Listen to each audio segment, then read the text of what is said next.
Hi, I'm Beki Eakins, business mindset and lifestyle coach for occupational therapists.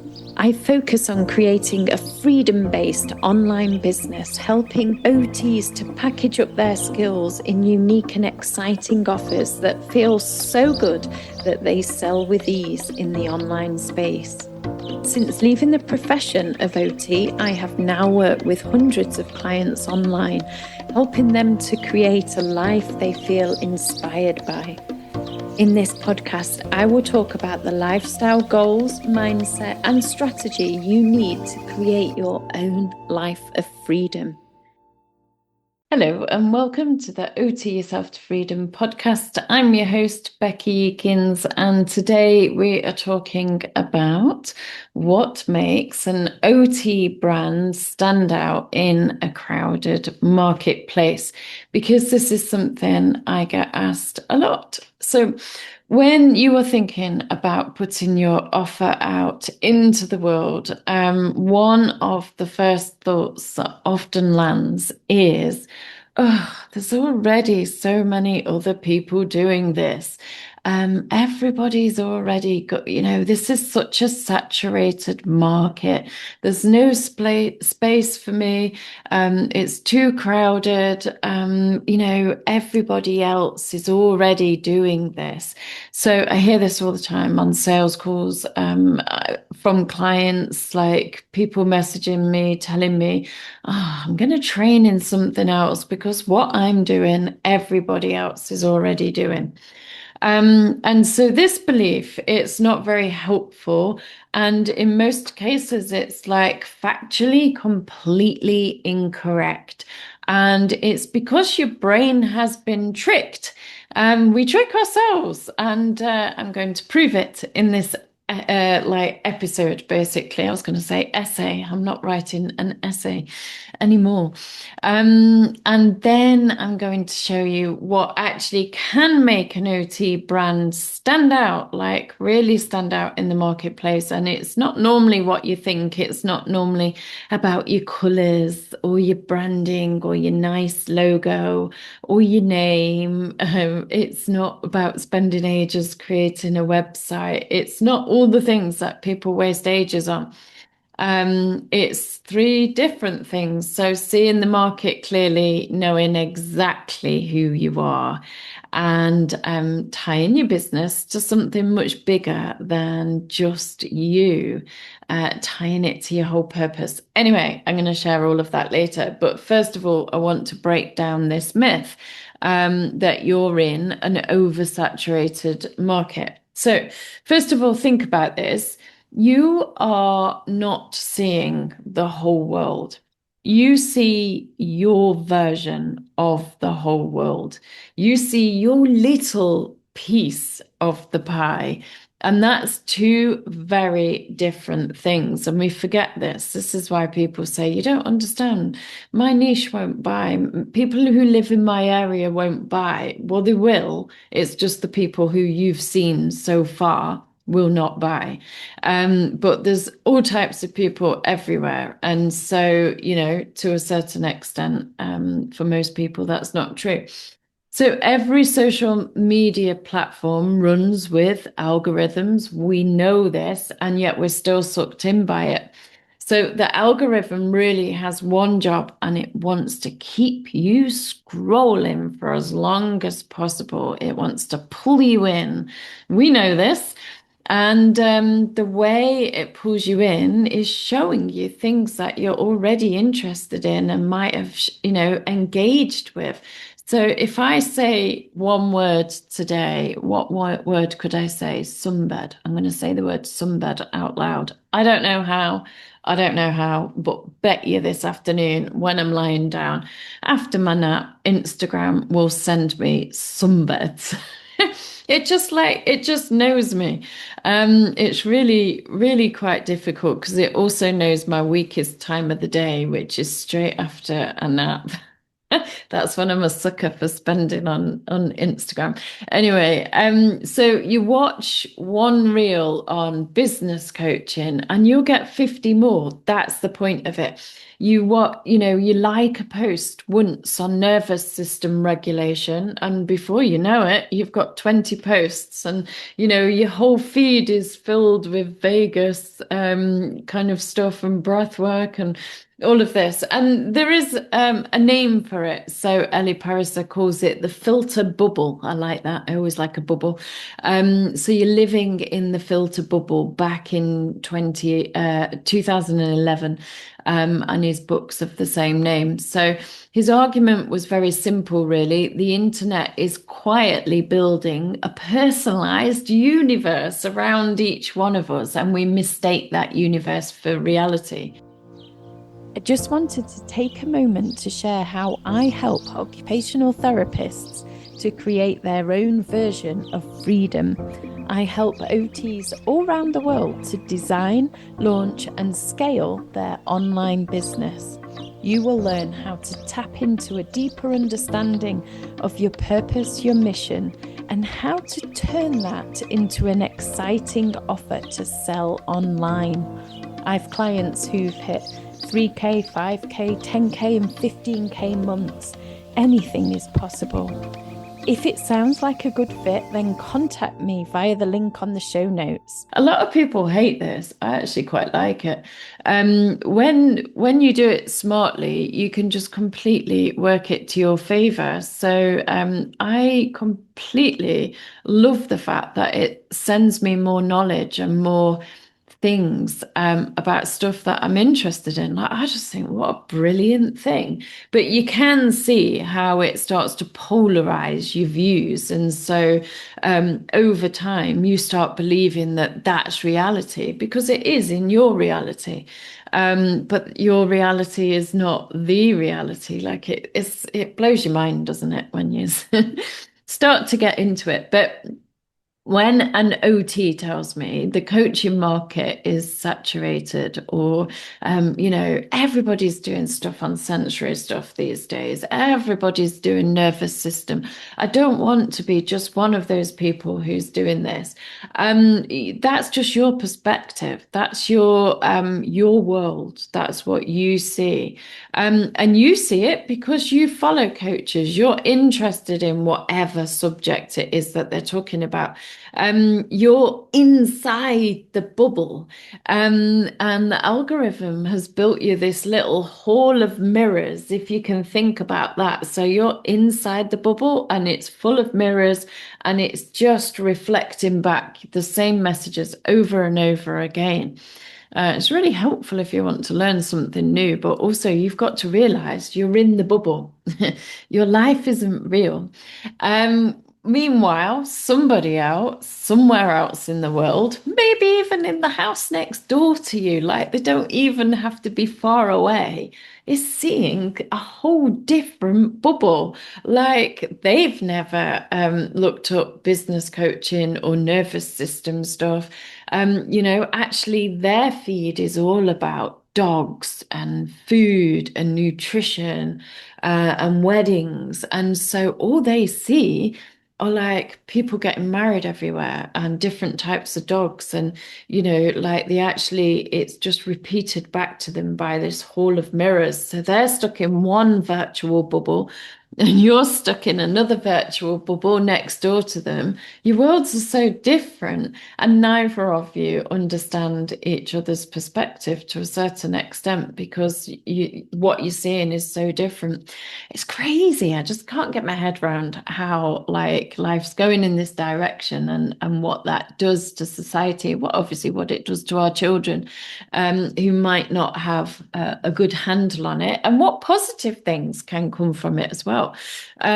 So my Instagram, as I said, it's health, it's natural health, it's hormones, it's energetics, it's making money. I will literally watch videos of people twerking and rebounding over and over again on repeat, especially if I'm like doing something lazy and I'm being sucked in the scrolling hole. Like I can only watch like 3 videos, for example, on rebounding before I have to jump up and get on my rebounder and start doing it. So I feel like I've created an algorithm that's really healthy, and it constantly prompts me. So, like I'm always trying to challenge what I'm thinking or learn different things. So I'll be watching a lot of people who are moving the bodies in different ways and plantar fasciitis, for example. That was something I really struggled with a few years ago, and I'm still kind of healing myself from the damage that it's caused to my ankles. And the things I've learned on Instagram, above any healthcare advice, have been the things that have actually changed my life and solved my problem and helped me move forwards and start to create, different movement in my feet and make that a priority that ultimately has allowed me to finally heal myself, which is fantastic. And like years ago, you would have just gone to a doctor. The doctor has very limited view, but it's not there for preventative stuff. And I would still be struggling with those problems because yes, I have been to a doctor and I have been to a podiatrist and a physio and everybody I could think of to help save the problem, but it was Instagram that helped me ultimately. So I do think like we don't need to be afraid of it. Let's use this for the good. Just be aware of it. Just have control over it. Have power over it. And other people I know are in this bubble of politics, and every post, every reel, it's all about politics. And very often these are the same people that might be talking about how there's a cost of living crisis. Once you're in that bubble of hearing about the cost of living crisis, wow, that's all you see. Whereas I don't see any of it. And I don't know what's happening in the world. For me, that's quite important just because I get so emotionally tied in news and can't sleep and stuff. So I just keep myself in my bubble. It's funny, the bubble word, because it was a work colleague who I worked with years and years ago on the ambulance, and she just said to me, Bex, like, you just live in this happy bubble with butterflies above your head all the time. There's a real world out there. Don't you see all the all the pain? I was like, no, I'm just happy. Anyway, and I don't think there's wrong with being in a bubble. That's the thing. And so I'm in a bubble, you're in a bubble, everybody's in a bubble. Wouldn't you rather that bubble is a happy place? I have mentioned it before, but because I'm so far in my bubble, I didn't even know we'd had a change of government. I still couldn't tell you who's on the monarchy, if we've got a prime minister, whether they're even male or female. I have no idea. And I don't care either because it just doesn't seem to affect me in one bit. And so if my bubble can hide the whole change of government from me, what do you think your bubble is actually hiding from you? So yes, you might be clued up on politics or local news or whatever. But it's hiding stuff from every one of us. I literally love this. I just find it so exciting. So it's hiding the perspective of people that are desperate for your services, if you think about it from that perspective. It's hiding that group of people who are sat there with money in the bank, desperate to solve the problem, wanting to pay for the best for something, but they just haven't got a clue what. It's hiding you from that. Because you too like you see in one thing too much. So your market feels crowded because you're literally looking at it from inside your bubble in a hall of mirrors. And if you step outside that bubble, the landscape's almost empty. It's amazing, like it literally is. And I know this from my own numbers, really. So when I've done a proper competitor analysis on the OT business coaching space, for people creating a freedom style business and really kind of looked into it, there is no global player who's dominating the space, not one. And there's people with little bits here and there. And I just find myself in a space where there's pretty much only me doing this. Like, there's nobody who's got a business. doing the same as what I'm offering, not one person in the world. And, business coaching, which is what I do, is the most saturated market there is out there. There's millions and billions of people. I mean, it must be at least 10 to 15 people contact me every day with one element of business coaching. And yet I have made myself a unique position across the world where I'm the only person doing this in this way. And that is exactly what you can do. And I can teach you how. So we will talk about that in a minute. And I promise you, kind of whatever corner of the world you're in, whatever niche you're in, there's a gap and it's waiting for you. Seth Godin has a line that I love. In a busy marketplace, not standing out is the same as being invisible. In a busy marketplace, not standing out is the same as being invisible. So, what he did not say is that the marketplace is full and it's not worth you tapping into a busy marketplace. It's just a different technique.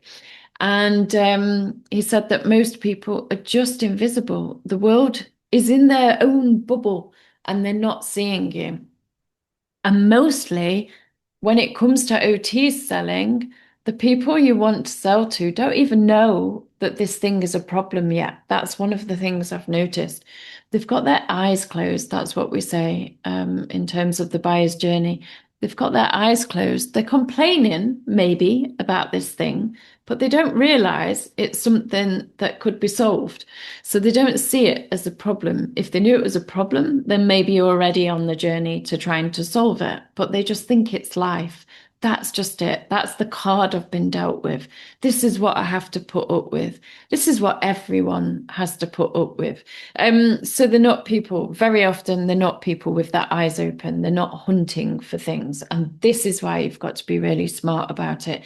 So mostly we're selling to people who've got their eyes closed, and you will be the one who opens their eyes to the fact that this is not only a problem, but it can be solved. So I do just want to tell a story just to paint the picture of why this has kind of landed so hard for me. And it is about a lady in Austria. Traveled a lot of Europe years ago, like lots and lots of Europe, around in the camper van, just for long periods of time, just floating around. And this particular day, we were down by the mountains, just minding my own business, passenger in the camper van, and this lady ran across the road in front of me. Now, she properly ran, like super fast in front of us, and she got there. And now that means nothing really, except for the fact that this lady was well into her 90s, she looked like. She looked really, really old. And it shocked me. Like, I can remember thinking, what? Like a woman in her 90s running? Like it was literal, like, what is this? What is this? And being on holiday at the time, I had lots of time to kind of think about why am I so shocked? Why is it so terrible that a woman in her 90s could run across the road? And I thought, do you know what? I'm an OT. This was going back to when I was an occupational therapist in a hospital. I work with, people of the older generation who are sick every single day. Nobody ever goes to hospital because they're healthy. So I only ever see people when we're sick, they've had a stroke, they've had a fall, they've had a fracture, they maybe got dementia. The body is giving up, the mind's giving up, all of it. Like that's all I see. And that's all I'd seen for like at least 10 years previously, 5 days a week or whatever. And then I started to think about my grandparents and realized that actually there was quite a lot of illness and relatively early deaths. I think one of them maybe died in his 50s, and then the rest seemed to be around 70, early 70s. Anyway, so I hadn't got a really good vision of aging in a nice way. And It's so just I just created a rule in my head. The algorithm in my head created a rule that all people of 90 needed to have great illnesses and be stuck in a chair. Um, and of course, the rule is not true at all. And I actually was so kind of moved by this that I looked up the stats at the time. I can't remember what the stats at the time were, but just quickly looking up in the UK, there's over 11 million people over the age of 65, and about 440,000 might live in care homes. So that's like 4 in every 100. So it does literally mean that 96 out of every 100 people are still independent and living in their own home. And I should imagine a good proportion of them are mobile and active and healthy. But it was just that I was seeing this small percentage of people in the hospital and making an assumption that it's everyone. So, this is the thing. We build up this perspective. I realized that I'd got a very negative perspective of health and aging because of being an occupational therapist. And I just saw a sample of people and mistook that and believed that it was everything. So, that moment on that Austrian road was a massive aha moment for me. And, I realized that my clinical lens really, it's not a window, it's just showing me the same things over and over again, a bit like your bubble of mirrors. I recorded a mindset meditation, one that you can do overnight. Very powerful in terms of helping you create the confidence, the self-belief, and deal with any money mindset issues. I use these kind of overnight meditations all the time. I found them incredibly powerful. So I've created a very special one and I'm giving it for free to all of my podcast listeners. You can download it on the show notes. And so how does this fit with branding? But we need to know this. We need to know that you're needing to step outside this world. So I do just want you to question theories and thoughts. So when you find yourself saying, everyone is doing this, or oh, this is too busy, or I hear OTs say, oh, somebody else is already doing this. One other person, who cares? If one other person's doing it, then great, let's celebrate that. That's like a million other spaces for you to do it. Because the world is so big. And even if you're a registered OT and you're limited to a geographical area to carry out the work, that geographical area of your registration is still huge when you go online. And so that's the thing. This is why the world is changing, because being online opens you up to everybody. And that's quite exciting. So we're not just limited to the people that live kind of in this really small geographical area and we're in competition with other people. It's not like that. Business has changed from that perspective. So we've busted that now. I think the market is not as crowded as you think. Hopefully you don't believe that anymore. But even in a quiet market or a normal market, a bland brand will still die. So remember what we said before, not standing out is the same as being invisible. So we've got to figure out, how are you going to stand out? And you're going to have to learn how to define your uniqueness. And we need to be bold. We need to be authentically you. So on our programs, we always spend a serious chunk of time really at the start on what I call the alignment piece, because we're really doing a deep dive into who you are, what your purpose is, what you've got to give to the world, what skills you've collected on the way, what your aha moments have been all the way from childhood up until now. It's like life story work. And my perspective is this is the most important piece of work. I literally just had a client this morning just message me and say, since she's gone through this process, she's completely changed what she thinks she's offering. That is so common, that we're all like living in this bubble and we're doing this. And, I've worked with children, for so long. So therefore, my business is going to be based around children. And then we go through this like, a deep dive into who you are, and suddenly there's a whole new level of us that comes out, and that's really exciting, and that's what we're trying to get to, because I think the more you understand yourself, the more you define yourself, that is literally when we can start to stand out, because we need you to be totally tuned in to that deep version of yourself and really following your own path. And nobody can copy your own path because there's only one of you, and this is why it's important. And when you are on your own path, like you've got extra energy, you're in flow, your eyes sparkle, you've got flow and ease, and you become magnetic as well because you're doing the right thing for you. You're doing the thing that when you look back at your path, you're like, oh, wow, this journey has been taking me to this very moment all along. I literally love that. People say that over and over again. Like this kind of business, it ties up every piece of you that you've been wondering why all of these pieces of you have been doing this and gathering skills. And then all of a sudden, there's this beautiful package where everything makes sense. So, yeah, what does the alignment piece actually look like? Well, it's finding your purpose. And we go deep on this. Like I'm always encouraging people, go deeper, go deeper.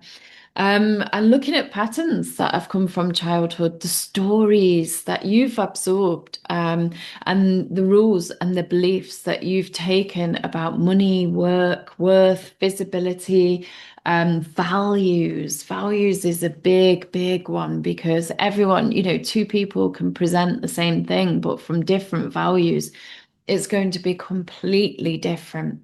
And when we go through this one after the other, they build on each other, which is it makes a lot of sense when you're on the inside. And then we're bringing in human design. This is the piece that Meg does on my program. So she's an OT, she's also an expert in human design, and really just looking at how your individual blueprint actually decides how your energy moves. And everybody's energy is different. And so we don't want to be working against this flow of energy. We want to work with it. And so I'm a manifester. I'm here to initiate and have ideas and provoke people and to disrupt and just launch and start and be big and bold. And when I learned that, my whole business, it just made so much sense. Of course, I'm the motivator here. Of course, I do all of these things. But also there's other sides of that. Like I haven't got a consistent energy. I need staff supporting me. I'm going to have a million ideas, and I need to find a way of channeling the right ideas to success rather than just having this fragmented new idea started every day. There's so many things that you can learn when you're in this place. Yeah, the person this morning also told me about human design. Like it's literally changed the life. She's only been on the program a very short amount of time, but that's the effect it has when you start understanding it. So, and it goes so deep, and it is life changing. That's why people say the whole program, it's life changing, because you learn about relationships, you learn about how you communicate, you learn about how you interact with the world, and so your business really it needs to be based on this foundation of you knowing yourself. Because when you're armed with that blueprint and you really truly understand what's driving you and where your energy flows and your values, and you put in all of that together, and then you create your story, your business based on that, that is when you stand out. That makes you bold. That makes you very authentically you. And when you're very authentically you and you're not people pleasing and you're not covering up and wearing masks and all of those things that OTs do a lot, when you're just boldly yourself, you stand out, you magnetize. It's the full expression of you. It takes some work, some of this, by the way. It's where we have to do a lot of mindset work as well that kind of comes in because there seems to be levels of us being able to follow our true heart, then we hold ourselves back and follow our true heart, and then we pull ourselves back. It's like a sabotage pattern. Um, so yeah, so that is the process.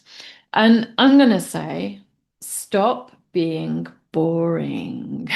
I have to say this quite a lot.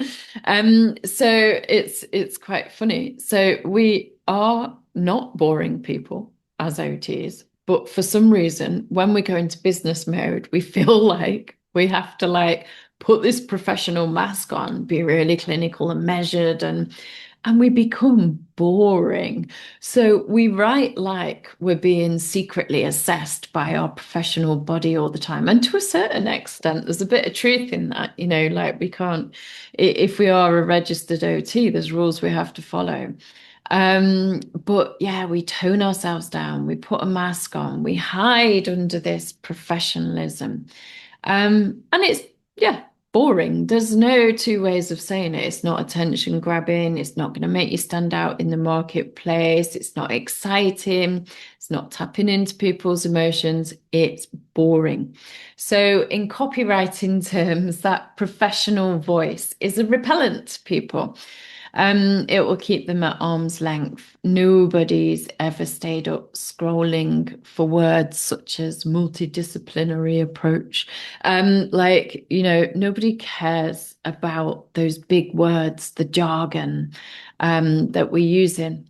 Now, there's a brilliant book that explains this a whole lot better than I can, and I will recommend it because I just think it's wonderful and it's very short and easy. So, May I Have Your Attention, Please by Mish Slade. So, May I Have Your Attention, Please? And she runs a copywriting agency and it's called Mortified Cow, which kind of tells you everything about her tolerance for corporate waffle and her whole argument and training. It's like a fantastic book of training. Is that business writing is dead on arrival, and the fix is actually just to be human. So you wouldn't believe how often I have to remind people, please, that's not human. Just be human, be authentic, be yourself. Like, stop pretending to be this formal machine. Even more so now that we've got AI, because everyone's so like scared of AI being the person that's talking to them or creating things. Like, we just need to be so human. Being human sells, that should be a mantra. Short, it's a short book and it's sharp and it's brill. So if you haven't read it, then go and read it. So let me just give you some before and after examples. So, boring. I provide occupational therapy consultancy services for older adults. I mean, it's so boring. Whereas something that's more alive still could be improved, but more alive. I help people in the 80s get down on the floor to play with their grandkids and still get back up again. It's just a bit more interesting. And it's also very specific. Helping something specific can really, just it makes you a very strong brand.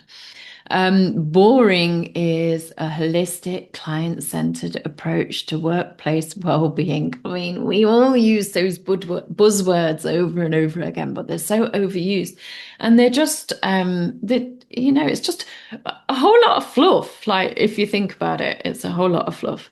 Whereas if we was making it more alive, you could say something like, your best employee is about to burn out. I can spot it before you can. And it's just bold and it's just strong and a little bit provocative. And that really helps And so, yeah, just really think of your words. I literally have to tell people over and over again, this piece of text that you've written is full of big words. Like I've fallen to sleep after the third kind of big word in a row. Make it simple, keep it short, and keep it, like a 10-year-old could write. So, we just want to think about not sitting on a fence. This is the summary really of that. So when we're trying to people please and when we're trying to accept everyone and we don't want to risk offending anyone ever, we're actually not pleasing anybody. Like we're just not attracting in and we're repelling most people because it's not speaking their language.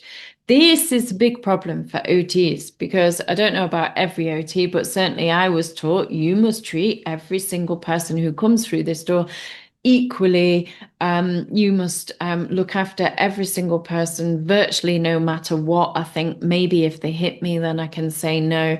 But we have to treat everyone the same. And then I was told, don't share your political views, don't share religious views, don't share you, don't be too much, don't be this, don't be that. And just the mask comes on, the mask of professionalism.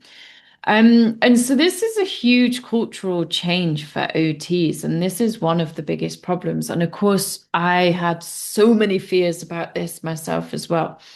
Now, there is obviously a legal bit to play here.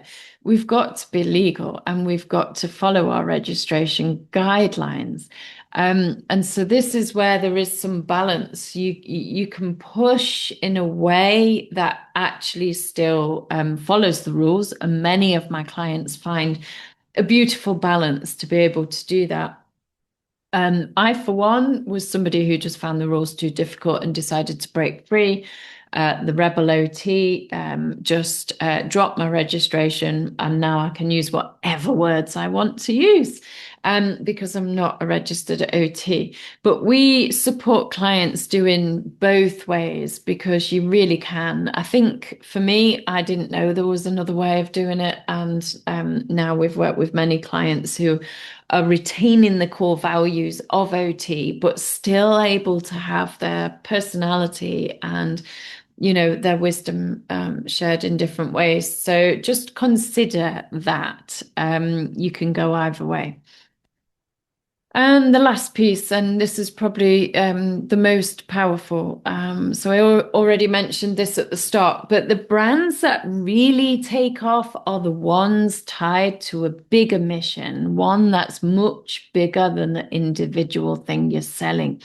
So my favorite example of this is Who Gives a Crap, which is toilet roll, which is supposed to be a recycled toilet roll. It's better for the environment. Who'd have thought toilet roll could be such an exciting thing to buy?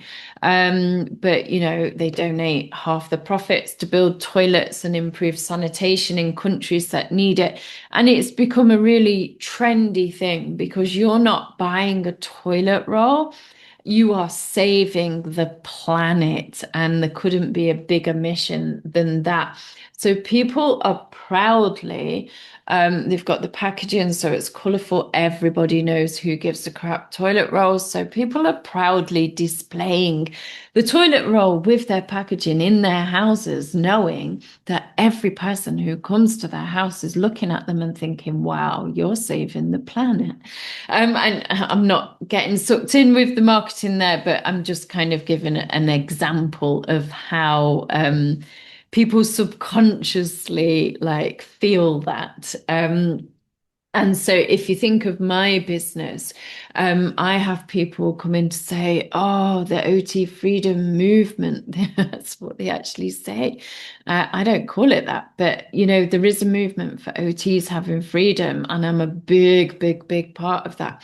And that's, is bigger than me. It's bigger than this business. It's a movement. And, that's what I've tied this business into basically, and got set up and encouraged. And why is this important? And that is just because the laws of selling, really, people buy with emotion. They literally buy with emotion. They justify with logic and reason after they've already bought within their heart. They might not have bought with money when they're justifying it, but they buy with their heart, they buy with emotion.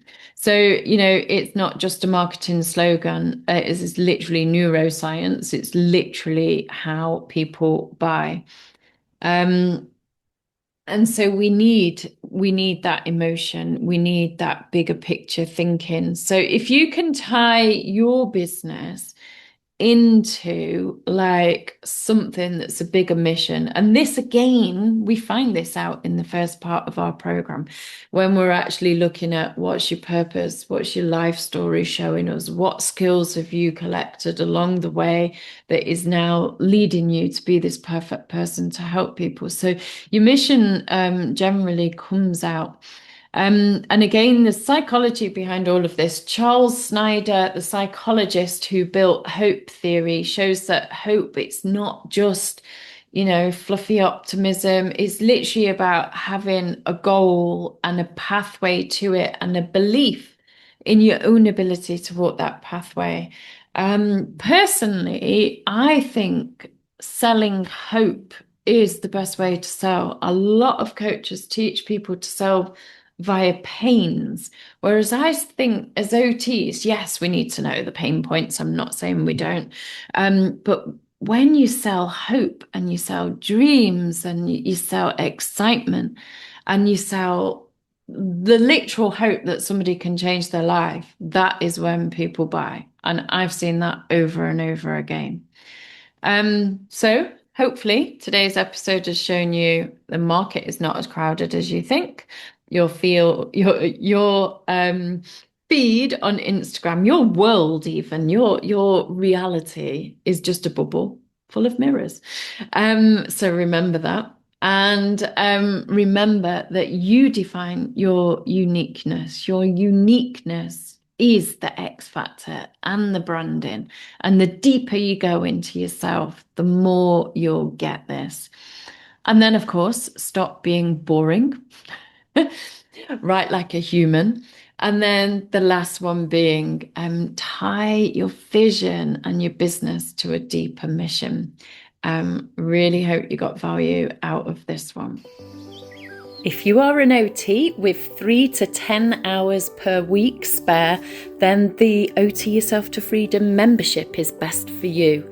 It will teach you how to create a business, an online freedom style business, but in an affordable way. And this is best for those of you who haven't got the time to really go for it. If you have the time to go for it and you want to achieve bigger results in a short space of time, what you're looking for is the OT Freedom Collective. This is for OTs who've got 10 hours a week or more and you're just really keen to get big results. That's where you're going to be closely supported by our team for a 6-month period. It will be intensive. You'll learn everything you need to create this freedom style business. And the biggest word that people say about it is that it's life-changing.